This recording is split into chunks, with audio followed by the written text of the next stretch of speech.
Kui ma mõtlen usu kangelaste peale, kelledest kirjutab Hebra 11. peatükk, ei saa ma parata, et mitte mõelda Märt Vähi peale, kes samuti vähemalt minu usukangelaste nimekirjas on.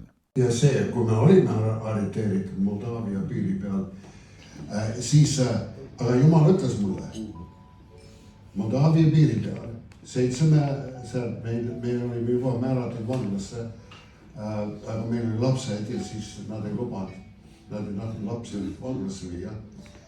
Ja minu karistus koos abikaasaga oli eluajaks Nõukogude Liidust väljuv.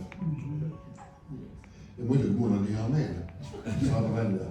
Aga piiri peal, kus 7 piiri peal, 7 ära abikaasa nuttes. Ja ma ütlen, miks sa nutad? See oli muidugi väga raske emotsionaalne aeg. Aga ma ütlen, miks sa nutad? Ei tohi jäägi tagasi tulla. Vaata, et me saame siit põrguaugust välja. Ja äkitselt see moment puhti niimoodi, ootamata siia sügavasse südamesse. Jumal, et seda ära muretse, sest üks päev ma avan jälle ukse. Ja kui ma avan ukse, ma teen seal nii suure viisi. Sa võid teada, et see on minu käsi, mis on seda teinud. Ma lähen suure hurraaga Stockholmi ja Torontosse, kuulutan eestlastele seda lugu. Ja vanamehed tuleb patsutavad mind õla peale, et kuule noormees. See on üks väga hea lugu. Aga seda päeva me ei näe kahjuks. Aga see juhtus. Nii et miks ma tulin tagasi Eestisse?